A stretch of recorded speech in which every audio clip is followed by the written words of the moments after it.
On our broadcast tonight, with tensions rising from North Korea's latest threat of a new form of nuclear test, chief nuclear envoys from the U.S. and China hold long talks on how to curb Pyongyang's nuclear ambitions.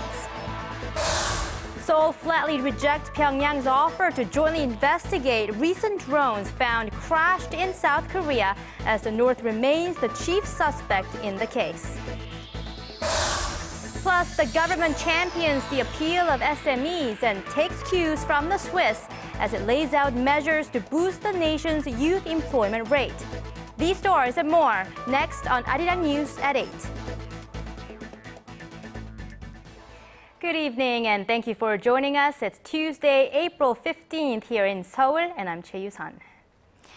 We begin this Tuesday evening with Pyongyang's bizarre offer to help Seoul investigate the suspected North Korean drones that recently crashed in South Korea. Pyongyang denies having anything to do with the 3 unmanned aerial vehicles, but Seoul says it would be absurd to give the prime suspect a role within the investigation. Hwang Sung-hee reports.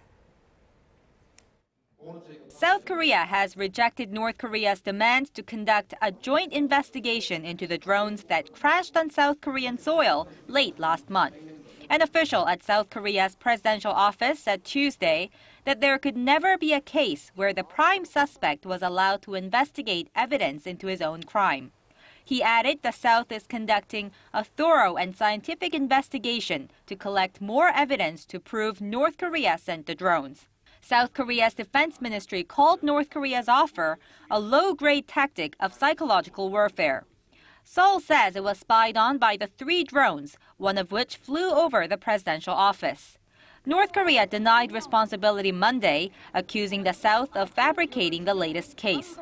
The North's powerful National Defense Commission then proposed to jointly investigate all cases that Seoul blames Pyongyang for, including the Cheonan incident, the 2010 torpedo attack on a South Korean warship that killed 46 South Korean sailors. South Korea has held the North responsible following an international probe, but the North denies its involvement.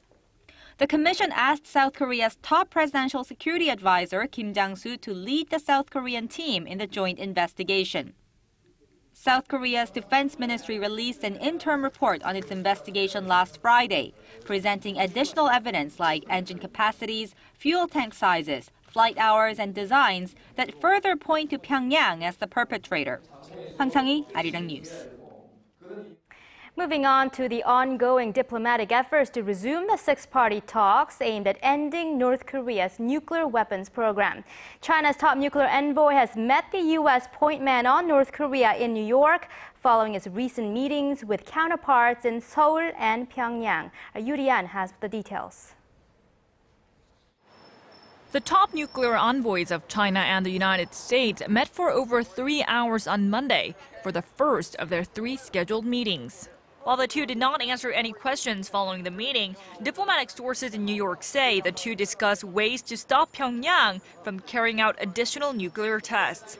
Ever since North Korea threatened last month to carry out a new form of nuclear test, tensions have been running high in Northeast Asia. Chinese nuclear envoy Wu Wei and his U.S. counterpart Glenn Davies are to meet again in New York on Tuesday and again in Washington on Thursday, during which Wu is expected to debrief Davies about his visit to the North Korean capital last month. Based on Pyongyang's stance, they are to discuss ways to resume the 6-party talks on denuclearizing North Korea. The 6-way talks, which involve the 2 Koreas, the United States, China, Japan, and Russia, have been stalled since 2008. The bilateral meeting between China and the U.S. is the latest in a flurry of diplomatic activities in recent days.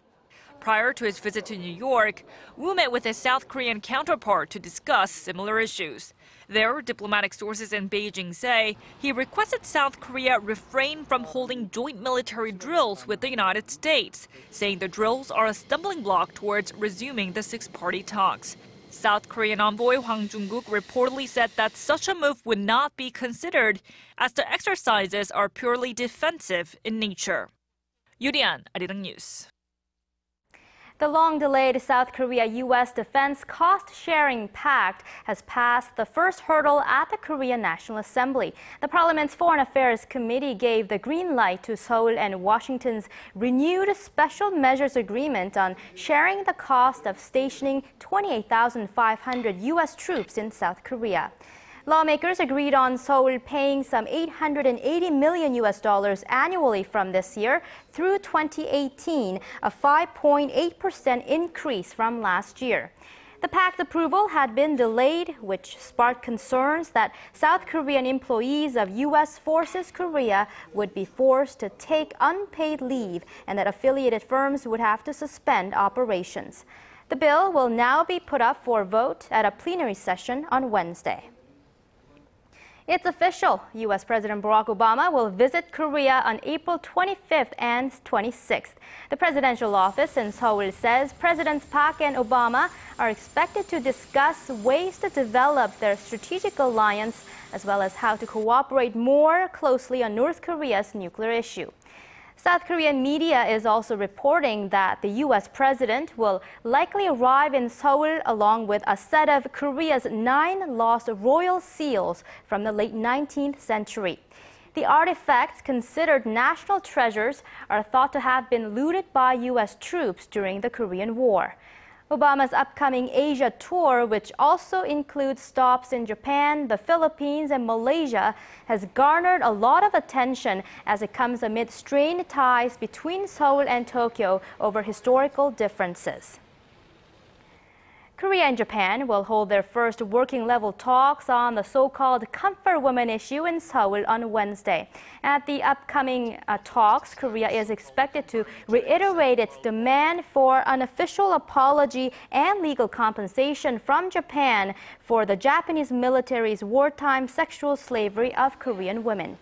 Japan claims the issue was resolved through a 1965 treaty when the two countries normalized diplomatic ties. Wednesday's meeting is the result of an agreement reached ahead of a trilateral summit in The Hague between South Korea, Japan, and the United States last month.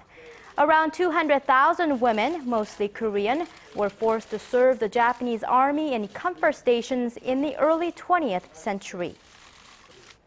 President Park Geun-hye has apologized to the nation for the state intelligence agency's fabrication of evidence in the North Korean spy scandal. Park Ji-won tells us more. At a cabinet meeting Tuesday, President Park expressed regret over the National Intelligence Service's lax oversight that allowed NIS officials to use forged evidence in a recent North Korean spy scandal. 유감스럽게도 국정원의 잘못된 관행과 철저하지 못한 관리 체계의 허점이 드러나서 국민들께 심려를 끼쳐드리게 되어 송구스럽게 생각합니다. Calling on the spy agency to revamp itself completely, President Park then said if the NIS loses the public's trust once again, she will make sure those responsible pay the price. NIS Chief Nam Jae-jun also apologized earlier Tuesday morning, promising all-out reforms to root out corrupt practices within the agency.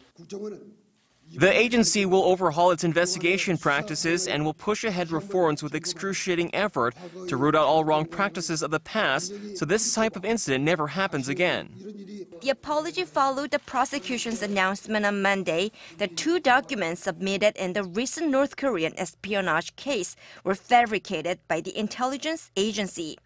2 additional intelligence agents were charged with forging border-crossing documents that were used against a former Seoul City employee who was accused of spying for North Korea.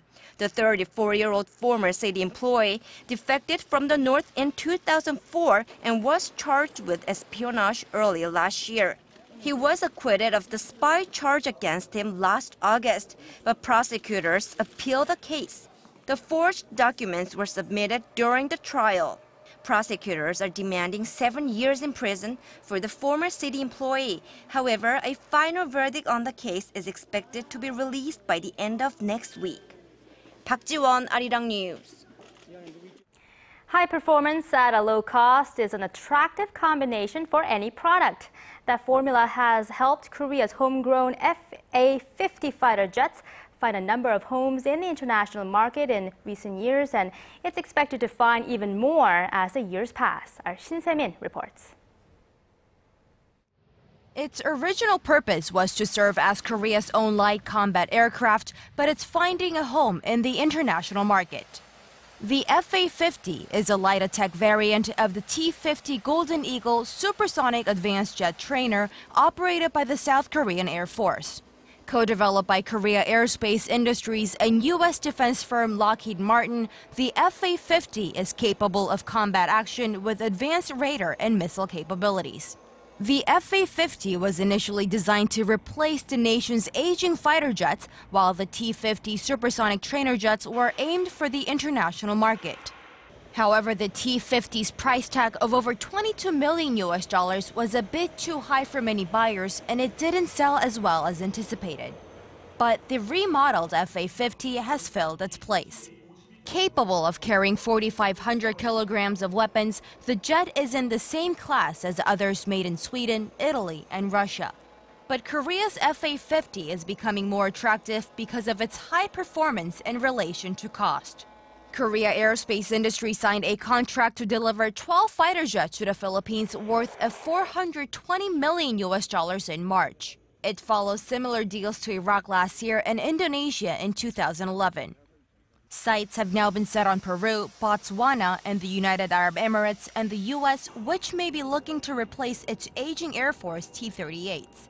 Korea Aerospace Industries and Lockheed Martin signed a memorandum of understanding on expanding defense cooperation in February of last year. Industry experts expect a deal on FA-50 exports with the U.S. Air Force sometime in 2017. Shin Se-min, ARIRANG News.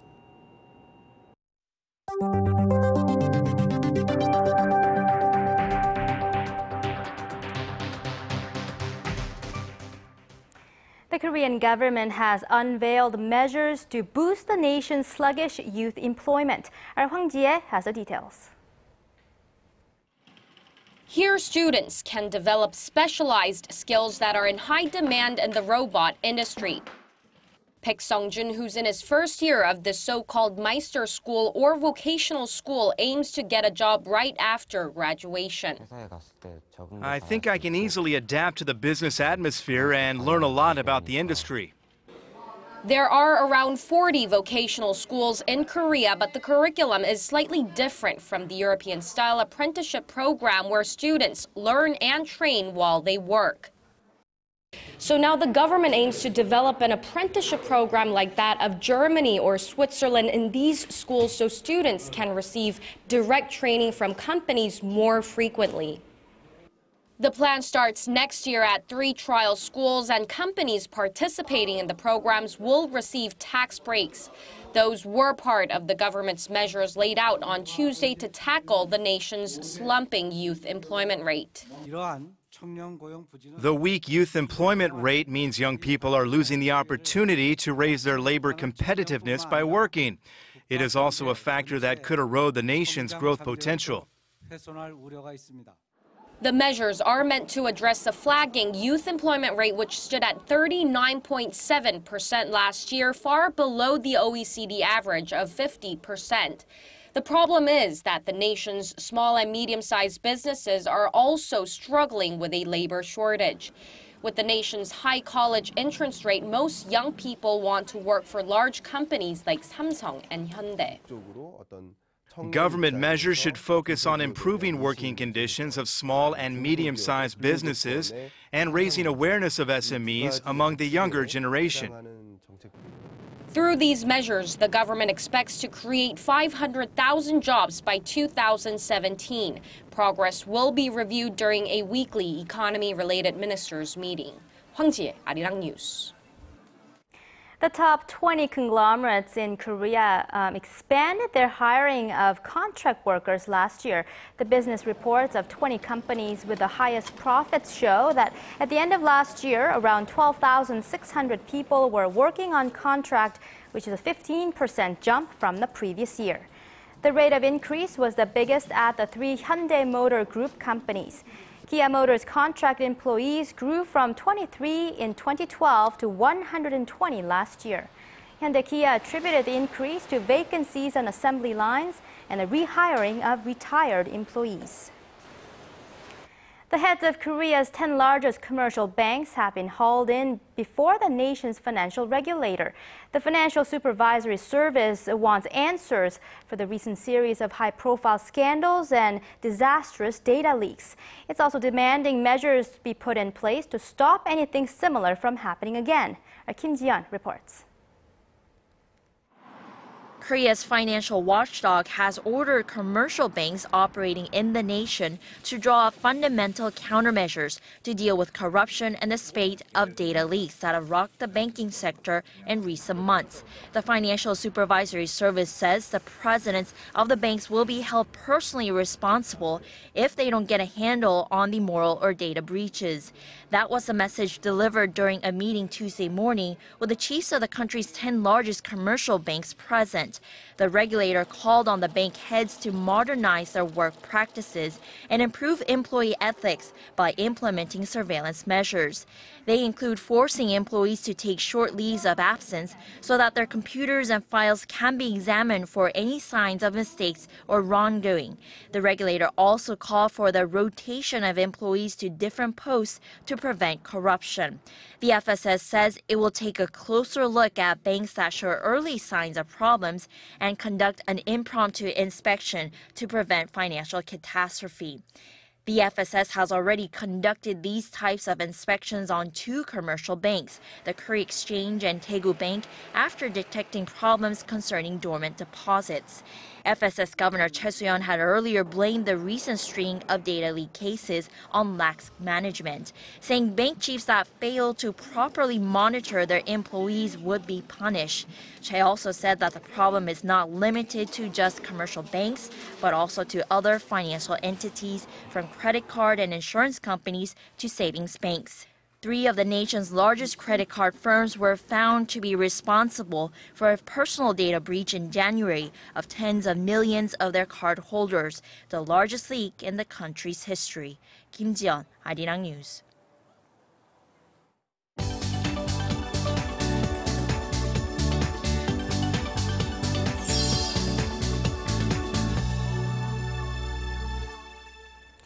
It's time to check on stories making headlines on the global front, from the crisis in Ukraine to the Pulitzer Prize being awarded for coverage of the NSA spy scandal.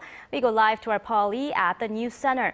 Paul, let's head straight to Ukraine. Monday's deadline for the pro-Russian militants has passed without any action from Kiev, but it looks like Western powers are putting the pressure on Moscow. Well, efforts seem to be focused on finding a diplomatic solution, but it hasn't stopped tensions from ramping up. The Kremlin isn't budging, and those supporting Russia have occupied more buildings in eastern Ukraine. Our Connie Lee has more.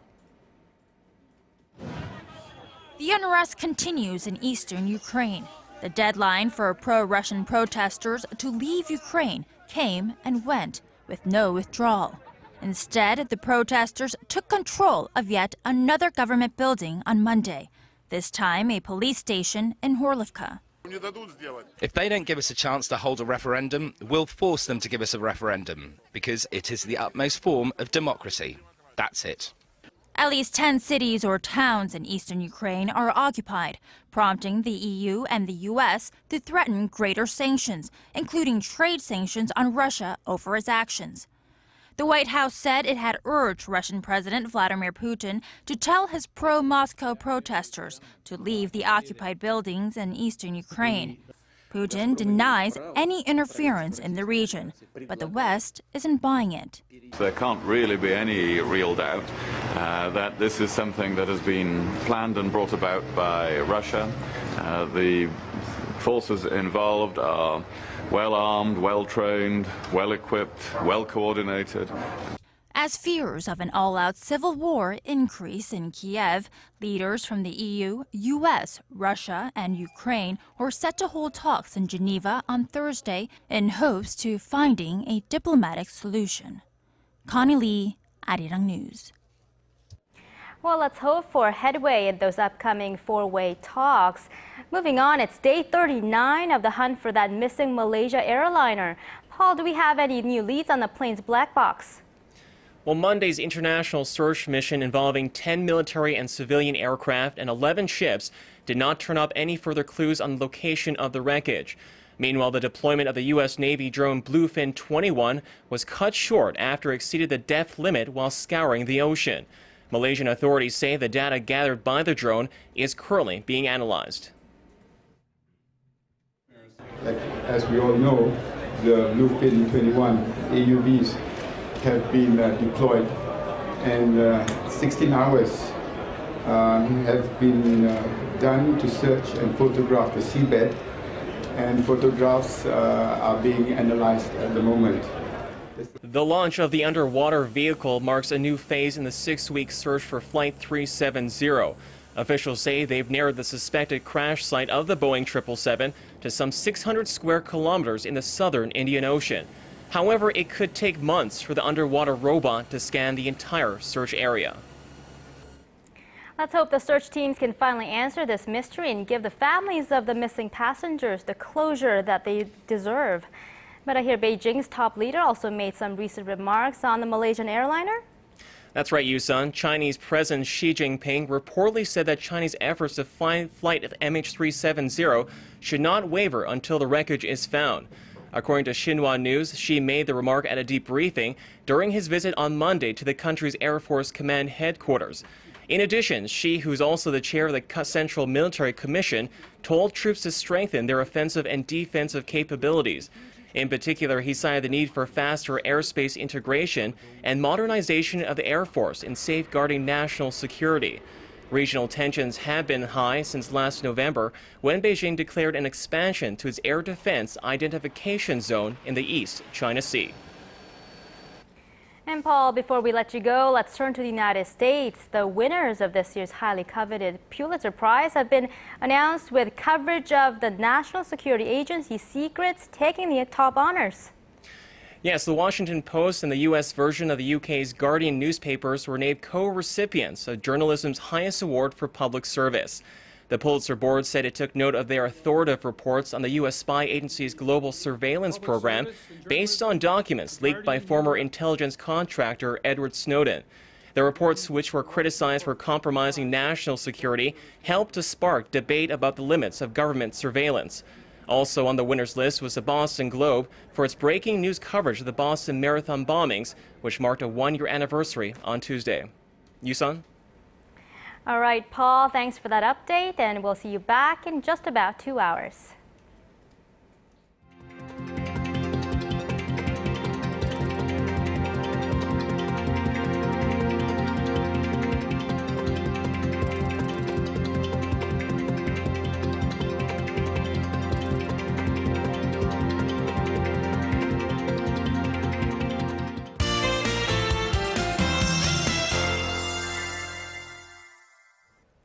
And let's now get a check on the weather with our Kim Bo-kyung standing at the Weather Center. Bo-kyung, today the foggy skies led to breezy conditions here in Seoul, but I hear fine dust is back.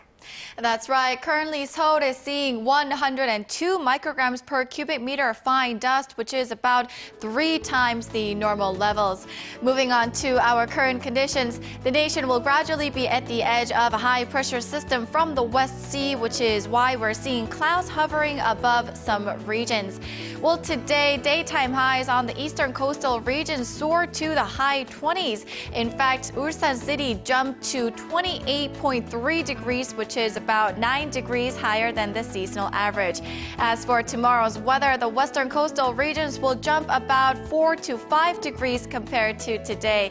And other than that, nationwide showers are forecast on Thursday and Friday, bringing down temperatures to the seasonal average.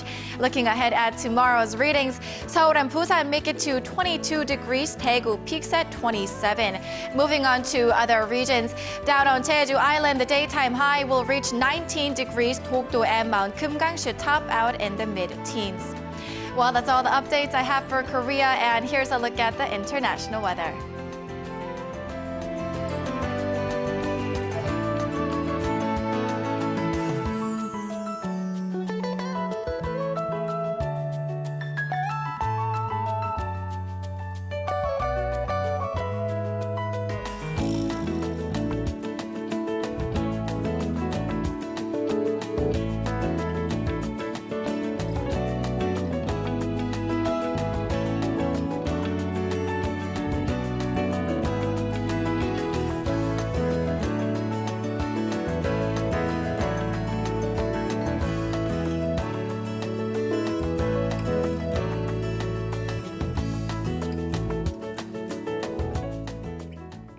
Thanks, Pyongyang, and that brings us to the end of our newscast. I'm Choi Yu-sun in Seoul, and join us again for the latest update on our primetime news at 10 p.m. Korea time.